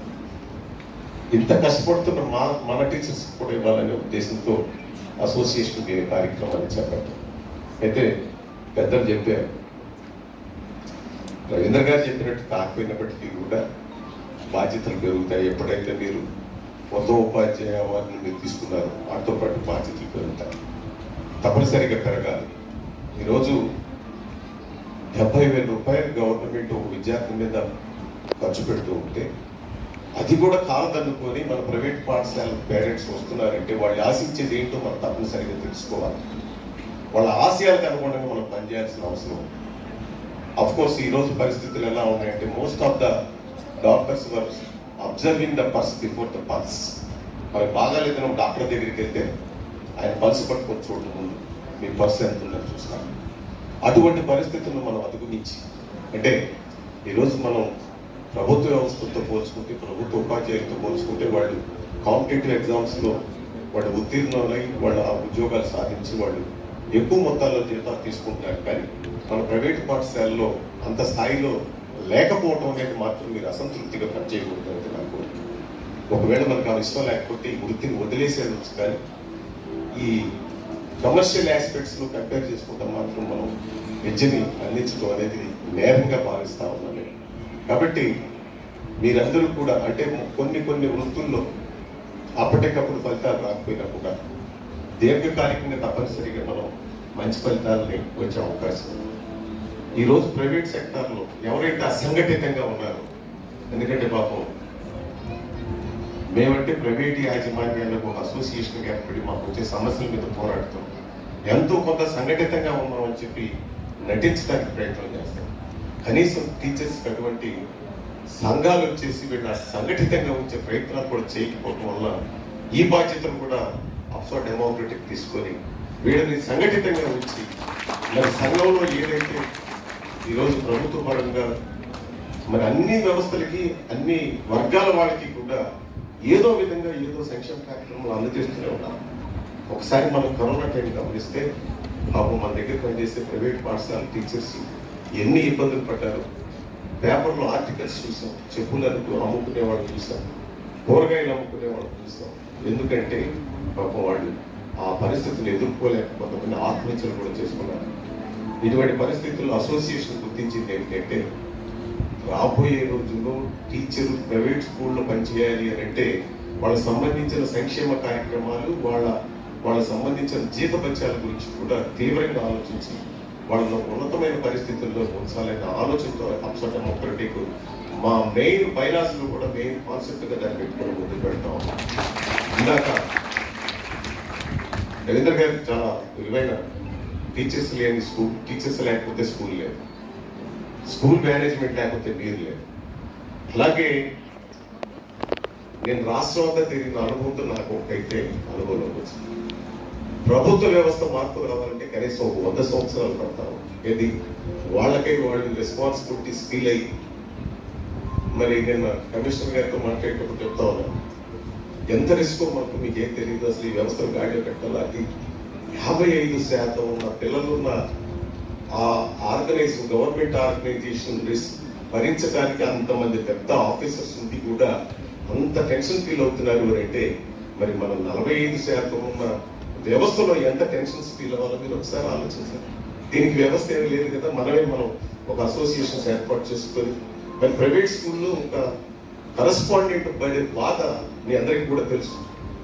ఉదయం బస్సు 6 గంటలకు బయలుదేరిన దగ్గర నుంచి 9 గంటల క్యాంపస్లోకి వచ్చిన దాకా మరి ఉండే 72 సార్లు కొట్టుకుంటుంది అనుకుంటా, కానీ ఎక్కువ కొట్టుకుంటాము. ఆ టైంలో కనుక పొరపాటున ఎవరన్నా డ్రైవర్ కానీ ఆయా కానీ ఫోన్ చేస్తాము, ఒకసారి ఆగిపోయి మళ్ళీ పంపుకుంటాం.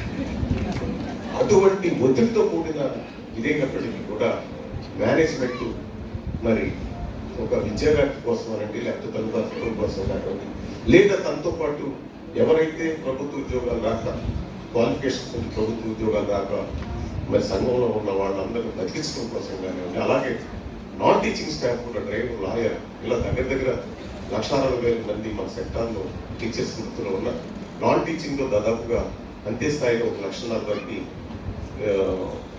మన టీచర్స్ ఆయా రూపంలో ఉన్న వీళ్ళందరినీ కూడా బతికించుకుంటూ బతుకుతూ మనం బతికించుకుంటూ చేస్తున్న ఈ వృత్తిలో చాలా ఇబ్బందులు ఉన్నాయి. అయితే ఈరోజు చాలా మంది టీచర్స్ చాలా తక్కువ ఉద్యోగాలు, తక్కువ జీతాలు కూడా పనిచేస్తున్నారు. ఎందుకంటే అక్కడ ఉన్న భౌగోళిక పరిస్థితులు, ఆ ఏరియా విలేజ్ కావచ్చు, రూరల్ కావచ్చు, లేకపోతే టౌన్ సిటీ, అక్కడ ఉన్న పరిస్థితులు, ఫీజులు, వాళ్ళు పే చేసే కెపాసిటీని బట్టి దానికి తగ్గట్టుగా చాలా వరకు సమర్థవంతంగా వాళ్ళకి కావాల్సిన జీతాలు ఇస్తూనే ఉన్నాయి. కానీ దీంట్లో మార్పు రావాలి. ఎందుకు మార్పు రావాలి అంటే రాబోయే రోజుల్లో టీచర్స్ వృత్తిలోకి వచ్చే, మరీ పర్టికులర్గా ప్రైవేట్ పాఠశాల టీచర్స్ వృత్తిలోకి వచ్చేవాళ్ళు కనుమరుగైపోతా ఉన్నారు. దానికి చాలా కారణాలు ఉన్నాయి. సరైన జీతాలు సరిపోక, అలాగే కరోనా టైంలో వచ్చినప్పుడు ప్రభుత్వం నుంచి ఎటువంటి సహకారం రాక, ఇటువంటి పరిస్థితుల్లో ఈ వృత్తిలో ఉంటే మనం బతకలేమనే ఆలోచనతో చాలా మంది మైగ్రేట్ అయ్యి వేరే వృత్తుల్లోకి వెళ్ళిపోతా ఉన్నారు. దీన్ని ఆపాలనేది మా అప్సర్ డెమోక్రటిక్ యొక్క ముఖ్య ఉద్దేశం. ఎందుకంటే వాళ్ళ జీవిత ప్రమాణాలను పైకి పెంచాలి, ప్రభుత్వాలతో పోరాడాలి. ఇప్పటివరకు మా వ్యవస్థ బతకడానికి మేము పోరాడుతూనే ఉన్నాం, బతికించుకోగలిగాం. అలాగే మా వ్యవస్థలు పనిచేస్తున్నాం, మా వ్యవస్థలో బతికిస్తున్న టీచర్స్ మేము బతికించుకోవడానికి మేము ఈరోజు ప్రయాణం జరుగుతున్నాం. కాబట్టి తప్పనిసరిగా అసోసియేషన్ ఆఫీస్గా మీ అందరి సంక్షేమం కోసం పోరాటం, తప్పనిసరిగా ఏదైతే విద్యా వ్యాప్తి కోసం మనం 45% ఈ మధ్యనే మీరందరూ గమనించి ఉంటారనుకుంటున్నాం. గౌరవ ముఖ్యమంత్రి చంద్రబాబు నాయుడు గారు ప్రెస్ నోట్ ఇచ్చారు. గవర్నమెంట్ పాఠశాలల్లో కూడా ప్రభుత్వ పాఠశాలకు దీటుగా మేము తయారు చేయాలనుకుంటున్నాం. ఇక్కడ మీకేమర్థమైనా మీరే, ప్రైవేట్ పాఠశాలకు దీటుగా గవర్నమెంట్ పాఠశాలను మేము తయారు చేస్తాం. తప్పు చెప్పలేదు మేడం గారు. అంటే మనం ఆల్రెడీ ఐఏఎస్ పాస్ అయ్యాం, మనం దీటుగా ఉన్నాం. అది కేవలం it is because of the teachers who are working in the private schools. కాబట్టి దీన్ని ఇంకా మనం మెరుగుపరచుకోవాలి. ఈ మధ్య లోకేష్ గారు కూడా ఏమైనా 42% ఉండేవాళ్ళు మీరు 45కి ఎగబోతా ఉన్నారు, నెక్స్ట్ ఇయర్కి ఏమైనా 50కి వెళ్ళిపోతారా, ఏంటి అసలు మమ్మల్ని బతకనివ్వాలనే పరిస్థితులు మాట్లాడటం జరిగింది. ఇవన్నీ అబద్ధాలు కాదు, అసత్యాలు కాదండి, వాస్తవాలు. ఇంతకుముందు 49% ఉండే మనం ఈరోజు 45% పెరిగామనంటే యాజమాన్యాల యొక్క కృషి, వాటితో పాటు మన పాఠశాలలో పనిచేస్తున్న ప్రైవేట్ పాఠశాలల ఉపాధ్యాయుల యొక్క కృషి వల్ల మాత్రం ఇది సాధ్యపడిందని మనం. సరే, ఈ పరిపాలనా విభాగంలో చిన్న సమస్యలు, ట్యూటోరియల్ క్లాసులు నడిపి తర్వాత వారి నాన్నగారు విశ్వనాథన్ గారు హెడ్ మాస్టర్గా చేసి రిటైర్ అయ్యి వారి మరణాంతరం వారిలో స్థాపించడం జరిగింది. ఎందుకు చెప్తున్నానంటే నేను అదే స్కూల్లో చదువుకున్నాను, అట్లానే నేను బీటెక్ కంప్లీట్ చేశాను, ఎంబీఏ అయింది, ఎల్ఎల్బి అయింది, హైకోర్టులో అడ్వకేట్గా ప్రాక్టీస్ చేస్తుండగా మొన్న రాధాకృష్ణమూర్తి గారు ఉన్నప్పుడు నేను ఒక పోలీస్ ఆఫీసరు రాధాకృష్ణమూర్తి గారి దగ్గరికి రావడం జరిగింది. వారు ఏలూరు లేకపోతే అక్కడ ఉండే ఆయాలు కానీ అటెండర్లు కానీ వాళ్ళంతా హడావుడి పడిపోయి కంగారు పడిపోయి పోలీసులు వస్తున్నారు, ఏదో జరిగింది స్కూల్లో, అందుకని ఎంక్వైరీకి వచ్చారు. దీంతో హడావుడిగా రాధాకృష్ణమూర్తి గారిని పిలిచారు. సరే, నేను వచ్చి కూర్చున్నానంటే రాధాకృష్ణమూర్తి గారిని కలవాలని అన్నారు. కూర్చోబెట్టాను, రాధాకృష్ణమూర్తి గారిని పిలిపించాక ఆయన ఒక్కసారిగా ఆయన టోపీ తీసి, ఆయన నెత్తి మీద ఉన్న టోపీ తీసి రాధాకృష్ణమూర్తి గారి పాదాల దగ్గర పెట్టి, సార్ నేను మీ స్టూడెంట్ని, మీ దగ్గర చదివాను, నేను మీ దగ్గర నేను స్కూల్కి రాకపోతే మీరే నన్ను దండించి మా పేరెంట్స్ని పిలిపించి కౌన్సిలింగ్ ఇప్పించి నేను రెగ్యులర్గా వచ్చేలాగా మీరు చేశారు. మీ దయ వల్లనే ఈరోజు నేను డిఎస్పీగా అపాయింట్ అయ్యాను. ఫస్ట్ సెలక్షన్ నేను విజయవాడలో హెడ్ క్వార్టర్స్లో, విజయవాడ ఏలూరులో హెడ్ క్వార్టర్స్లో నేను అపాయింట్మెంట్ లెటర్ తీసుకుని స్ట్రైట్గా ఫస్ట్ మీ దగ్గరికి వచ్చానండి అని చెప్పాను. కాబట్టి ఇందాక మోహన్ రావు గారు చెప్పినట్టు మాకేంటి బాగానే ఉంది, మేము పిల్లల్ని డెవలప్ చేస్తాము, వాళ్ళకి ఒక స్థాయి తీసుకొస్తాము, వాళ్ళ భవిష్యత్తు కోసం మేము తోడ్పడతాము, మాకేంటి అనే దానికి ఒక చిన్న ఉదాహరణ ఏంటంటే ఇది ఒక వ్యసనం. దాన్ని అనుభవించండి. అనుభవించిన తర్వాత మీకు తెలుస్తుంది నాకేంటి అనేది. ఎందుకంటే ఆ రోజు రాధాకృష్ణమూర్తి గారి కళలో చూసిన ఆనందం నన్ను ప్రేరేపించింది. ఎందుకంటే వాళ్ళ తర్వాత ఈ పాఠశాలని నడపడానికి డబ్బులు ఎప్పుడైనా సంపాదించవచ్చు, ఎలా అయినా సంపాదించవచ్చు. ఇదే వృత్తిలో సంపాదించాల్సిన అవసరం లేదు. ఇంకా క్లియర్గా చెప్పాలంటే అందరికన్నా తక్కువ ఉండేది విద్యా సంస్థలోనే, ప్రైవేట్ విద్యా సంస్థలోనే జీతాలు తక్కువ ఉంటాయి మామూలుగా. కాబట్టి ఎలాగైనా డబ్బులు సంపాదించవచ్చు. కానీ ఈ విద్యా వ్యవస్థలో మనం ఒక టీచర్గా కొంతమంది పిల్లల్ని మనం వాళ్ళ భవిష్యత్తుని మనం మార్గాలు వేసి వాళ్ళని ముందుకు పంపించి వాళ్ళు పెద్దవాళ్ళు అయ్యి మన దగ్గరికి వచ్చిన తర్వాత ఆ ఉండే హ్యాపీనెస్, మీ మనసులో ఉండే ఆ గర్వం వేరే ఏ ప్రొఫెషన్లోనూ రాదు. నన్ను నమ్మండి, మీరు ఈ ప్రొఫెషన్ని ఒక వ్యసనాలుగా ఎంజాయ్ చేయండి, ఖచ్చితంగా మీకు ఆ ఫీలింగ్ వస్తుంది. దానికి సాక్ష్యం నేనే. ఒకటి. రెండోది, ఇప్పుడు సన్మానం స్కూల్కి 2-3 మనం సన్మానిస్తాం. కానీ ఒక్కొక్క పాఠశాలలోనూ 30 మంది 40 మంది, మా లాంటి పాఠశాలలో 60-70 మంది టీచింగ్ నాన్ టీచింగ్ 100 మంది దాకా ఉన్నారు. మరి వీళ్ళందరికీ ఎందుకు సన్మానం చేయట్లా? ఒకళ్ళు ఇద్దరు మాత్రమే బ్రహ్మాండంగా చెప్పేవాళ్ళు, మిగతా వాళ్ళు కాదనే. దానికి ఇంకొంచెం వివరణ ఇవ్వదలుచుకున్నాను. ఎందుకు వాళ్ళని సెలెక్ట్ చేస్తున్నాము ఒకళ్ళిద్దరుగా అంటే, ప్రతి సంస్థలోనూ ఈవెన్ మా లా ప్రొఫెషన్లో కూడా సీనియర్లు జూనియర్లు అని 2 ఉంటారు కంపల్సరీ. సీనియర్ అడ్వకేట్ వేరు, జూనియర్ అడ్వకేట్ వేరు. సీనియర్ అడ్వకేట్కి ఎక్కువ ఫెలిసిటేషన్ జరుగుతుంది. ఎందుకు? ఆయన ఈ 30 ఏళ్ళు 20 ఏళ్ళు కష్టపడి ఆయన ఆ స్థాయికి వచ్చారు కాబట్టి ఆయనకంటూ ఒక గుర్తింపు ఇస్తాను. అలానే జూనియర్ అడ్వకేట్కి ఏంటంటే రేపటి కోసం ఒక ఆశ, నేను కూడా ఎప్పటికైనా సీనియర్ అడ్వకేట్ అవుతాను, వారిలాగా నేను కూడా కష్టపడి నేను పైకెళ్ళగలిగితే నేను కూడా సీనియర్ అడ్వకేట్ అవుతాను అనే ఒక ఆశ కోసం ఈ సీనియర్ జూనియర్ అనే మాట పెడతారు. అలాగే ప్రతి పాఠశాలలోనూ బాగా అనుభవం ఉన్న ఉపాధ్యాయులు ఉంటారు, ఫ్రెష్గా వచ్చిన టీచర్లు ఉంటారు. దీనిలో మీ 2 కేటగిరీలు ఏంటంటే ఇందాక చెప్పినట్టుగా పెద్దలు చెప్పినట్టు సీనియర్స్ జూనియర్స్ని గైడ్ చేయాలి. విద్యా విధానం, టీచరు పిల్లాడు వాళ్ళ మధ్య ఉండే రిలేషన్ ఎలా మనం మెయింటైన్ చేయాలి, ఎట్లా మనం వాళ్ళని మౌల్డ్ చేయాలి అనేది సీనియర్స్ అప్కమింగ్ జస్ట్ జాయిన్ టీచర్స్కి మీరు మోటివేషన్గా ఉండాలి. ఇక్కడ వేదిక మీద ఉన్నవాళ్ళు కానీ, ఇక్కడ వేదిక ముందు ఉన్నవాళ్ళు కానీ, మీకు గల అనుభవానికి కానీ స్థాయికి కానీ నేను ఇంకా అంతవరకు లేదు, చాలా చిన్నవాడిని నేను. కానీ ఇటువంటి పెద్దవాళ్ళతో కలిసి ఈ వేదిక ఈరోజు ఇక్కడ పంచుకోవడానికి అవకాశం ఇచ్చినటువంటి ఈ అప్సా డెమోక్రాటిక్ సంస్థ వాళ్ళకి నేను హృదయపూర్వకంగా కృతజ్ఞతలు తెలియజేసుకుంటున్నాను. సంఘటితంగా ఉంటే ఎన్ని ప్రయోజనాలు ఉంటాయో ముందు పెద్దలు చాలా రకాలుగా వివరించారు. వరద బాధితుల కోసం మనం చేసిన సహాయం కానివ్వండి, ఒకరి కష్టం వచ్చినప్పుడు ఇంకొకరు నిలబడటం కానివ్వండి, చాలా రకాలైనటువంటి ప్రయోజనాలు ఉంటాయి. సో ముందుగా ఇది ఇలా స్థాపించి దీన్ని ముందుకు తీసుకెళ్లేందుకు మోహన్ రావు గారికి సభాపూర్వకంగా కృతజ్ఞతలు తెలియజేసుకుంటున్నాను. అలానే టైం ఈజ్ మనీ అంటారండి. చాలామంది వాళ్ళ టైం వెచ్చించుకుని ఏమన్నా ప్రోగ్రామ్కి రావాలంటే కూడా రాలేని పరిస్థితుల్లో వాళ్ళ సొంత టైం వినియోగించి ఎన్ని రోజుల నుంచి ప్లాన్ చేస్తున్నారో నాకు తెలియదు. మన రమేష్ గారు కానీ, కిరణ్ గారు కానీ, మస్తాన్ గారు కానీ వాళ్ళ టైం వెచ్చించి ఇంత మంచి కార్యక్రమాన్ని ఈరోజు ఇక్కడ నిర్వహించినందుకు వాళ్ళకు కూడా మరొకసారి సభాముఖంగా ధన్యవాదాలు తెలియజేసుకుంటున్నాను. ఇకపోతే టీచర్స్ అండి, జస్ట్ 2 విషయాలు చెప్తానండి నా అనుభవంలో ఉన్నాయి. A mediocre teacher tells, there is a saying in English లో, a mediocre teacher tells, a good teacher explains, supreme teacher demonstrates, but a great teacher inspires. ఇవన్నీ ఒక ఎత్తండి. ఇప్పుడు ముందు చెప్పినట్టు మన సమాజంలో ఈరోజు చూస్తున్న పోకడలకి విద్యార్థులు ఈ స్మార్ట్ ఫోన్ పుణ్యమాన్ని 5వ తరగతి 6వ తరగతి నుంచే ఎన్నో అలవాట్లు ఆలోచనలతో క్లాస్ రూమ్స్కి వస్తున్నారు. అట్లాంటి వాళ్ళని సరైన పద్ధతిలో వాళ్ళని ఇన్స్పైర్ చేసి ఆ మోరల్ వాల్యూస్ టీచ్ చేయాలనేది that's the need of the hour అనేది నేను బలంగా నమ్ముతానండి. సో ఇక్కడున్న టీచర్స్ అందరూ దానికి ఒక ముందడుగు వేశారు కాబట్టి మీరు ఇక్కడ ఉన్నారని మీకు బలంగా నమ్ముతున్నాను. ఎందుకంటే a good teacher is like A candle అండి, ఒక కొవ్వొత్తి లాంటి వాళ్ళు. వాళ్ళని కరిగించుకుని వేరే వాళ్ళకి వెలుతురిస్తారు.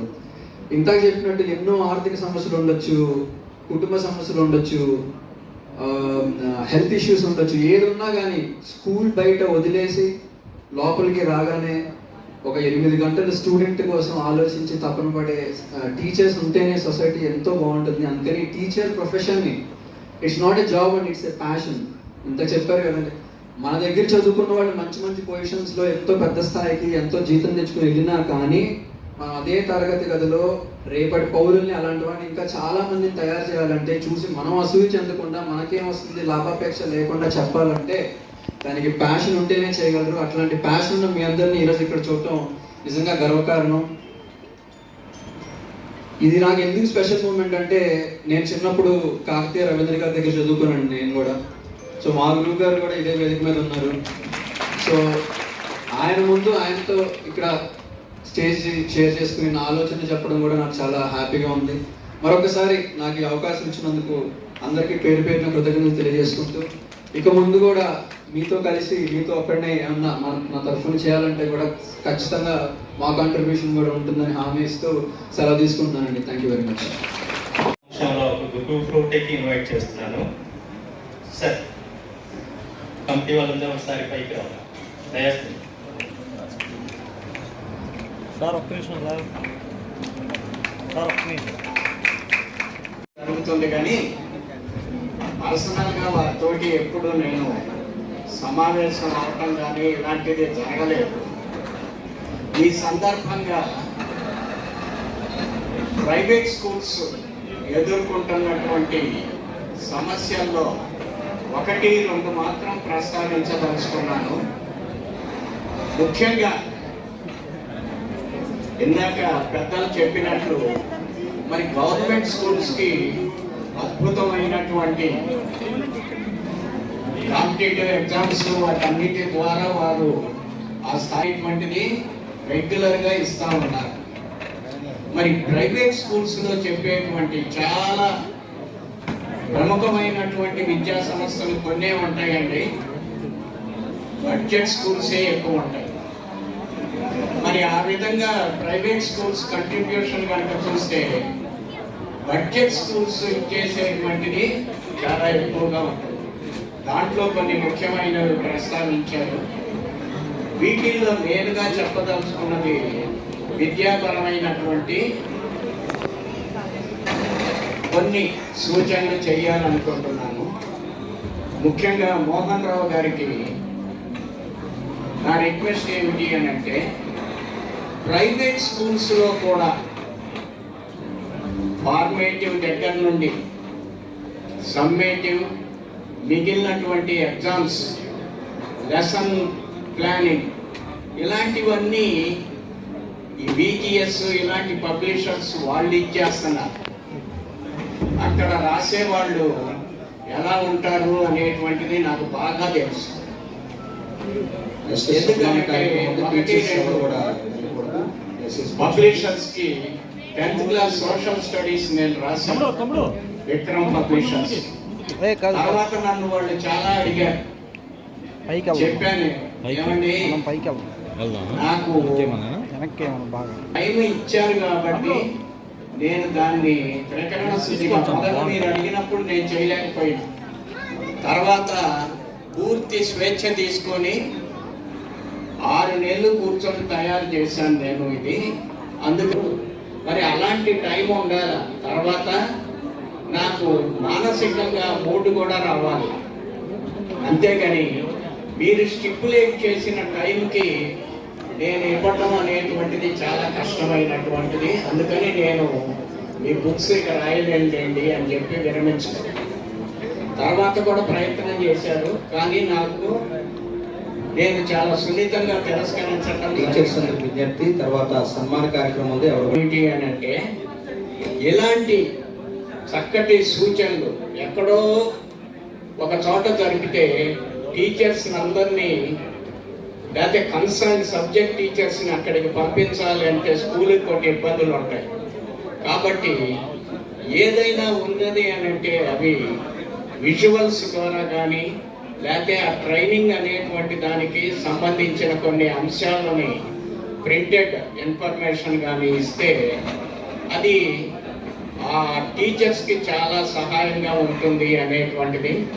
తర్వాత ముఖ్యంగా ఈ ఎగ్జామ్స్ అన్నీ కూడా ప్రైవేట్ స్కూల్స్ పేపర్లు మనమే సప్లై చేసుకునేటట్లుగా, తరువాత అదే టైంలో అందరూ ఒకేసారి జరుపుకునేటట్లుగా చేస్తే బాగుంటుంది అనేటువంటిది. మనలో అద్భుతమైనటువంటి టీచర్స్ ఉన్నారు, వాళ్ళ కనుక ఈ అవకాశం కల్పించి కొంత రెమ్యునరేషన్ కనుక ఇచ్చేటట్లయితే అది అందరికీ ఉపయోగకరంగా ఉంటుంది. ముఖ్యంగా కొన్ని సబ్జెక్ట్స్ టీచ్ చేయగలిగినటువంటి టీచర్స్ అందుబాటులో ఉండరు చిన్న చిన్న పల్లెల్లో, టౌన్స్లో, వీటిల్లో.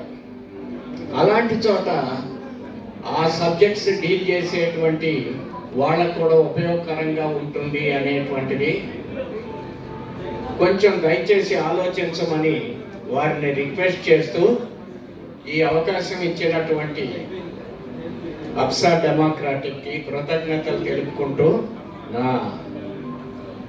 ఈ ఉపన్యాసాన్ని వివరిస్తాను. Thank you.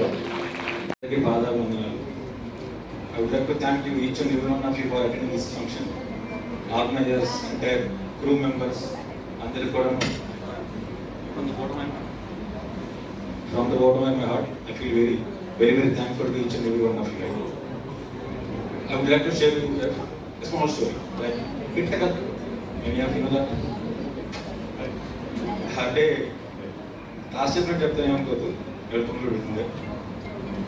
సొసైటీలో ఇంకొక బ్యాంక్ నిర్వహణ ఉంటుంది. ఫర్ ఎగ్జాంపుల్, నేను అప్పుడప్పుడు సోషల్ ఎక్స్పెరిమెంట్ చేస్తున్నాను సరదాగా. ఒక వ్యక్తిని అడిగాను అలాగా మంచిగా షాప్లో, అన్న భగవంతుడు చెవులు ఎందుకు ఇచ్చాడంటే హెడ్సెట్ పెట్టుకొని తమ్ముడు తెలియదానికి. ఇంకొక వ్యక్తిని అడిగాను, చెవులు ఎందుకు ఇచ్చారంటే మాస్క్ పెట్టుకోండి. ఇంకో పెద్దని అడిగితే చెవులు ఎందుకు ఇచ్చారు కలజోడు పెట్టుకోండి. వినడానికి ఒకడని చెప్పలేదు. That is the society which is going in the bad అని. మనం ఖచ్చితంగా చెప్తే స్టూడెంట్స్ వింటాడు. వాళ్ళ అమ్మగారు నాన్నగారు చెప్పి వినొచ్చు, వినకపోవచ్చు. స్టూడెంట్ ఖచ్చితంగా టీచర్ చెప్తే ఖచ్చితంగా వింటాడు. Strongly believe that. ఒక స్టూడెంట్ అడుగుతాడు, సార్ మీరు ఆంజనేయ స్వామిగా కర్ర పట్టుకున్నాం సార్, పట్టరు కదా సార్, ఎందుకు సార్ అని. చేతిలో ఆయుధం పట్టుకొని వింటే చెప్తే నీతులు ఎవరైనా వింటారు. ఆయుధం లేక నీతులు చెప్తే ఎవరు వినరు. అందుకే ఇండియా మొత్తం ఆది సంపద మొత్తం పోగేసుకుంటుంది. కారణం పక్కన చైనా వారితో పాకిస్తాన్తో ఇబ్బంది, ఎక్కడో రష్యా వారితో కాదు. అదే క్లాస్లో నేర్పిస్తారు. ఒక స్టూడెంట్ అంటారు, ఎందుకు సార్ ఎప్పుడు బీ సైలెంట్, కీప్ క్వైట్, మౌనంగా ఉండని అంటారు. ప్రపంచంలో చాలా సమస్యలకి నోటి తేటే యుద్ధాలకు కారణం. కాబట్టి చిన్నపిల్లడికి నేర్పిస్తారు, సాధ్యమైనంత మౌనంగా ఉండు, అది నేను రక్షిస్తుంది. ఇంకొకరు అంటారు, సార్ మీరు బొట్టు పెట్టుకుని శుద్ధంగా ఇలా టచ్ చేస్తే ఎందుకోసారి సార్ అని. మీ దగ్గర సబ్జెక్ట్ ఎంత ఉన్నా సరే కన్విన్స్ విధానం కూడా బాగుండాలి. తెలుగులో ఒక పాత ముఖ్య సామెత ఉంటుంది, శెట్టి ముఖ్యమా సరుకు ముఖ్యమా అని. సరుకు బాగున్నా బాగోలేకపోయినా శెట్టి బ్రహ్మాండంగా ఉంటే సరుకు బ్రహ్మాండంగా సేల్ అవుతుంది. ఇది ఎకనామిక్స్లో ఫార్ములా, పాత రోజుల్లో ఫాలో అవుతారు. Still which is prevailing in society. In the same time I would like to share a small story. వ్యాసుడు ఒక మాట రాస్తాడు, సరదాగా అందరికీ కోపం వస్తుంది, తిడతారు వగైరా అన్నీ జరుగుతాయి. నేను ఒక వ్యక్తిని తిట్టాను, ఆ పాపం వస్తుంది. సో ఎవరికి చెప్పుకుంటే పోతుంది? బ్రహ్మదేవుడికి చెప్పుకుంటే పోతుంది. మరి బ్రహ్మదేవుడిని తిడితే శ్రీ మహావిష్ణువుకి చెప్పుకుంటే పోతుంది. మరి శ్రీ మహావిష్ణువుకి తిడితే శివుడికి చెప్పుకుంటే పోతుంది. మరి శివుడికి తిడితే గురువులు చెప్పుకుంటే పోతుంది. అంతే. Sir 1 minute sir. సో ఈ కార్యక్రమంలో భాగంగా ముందుగా కంచి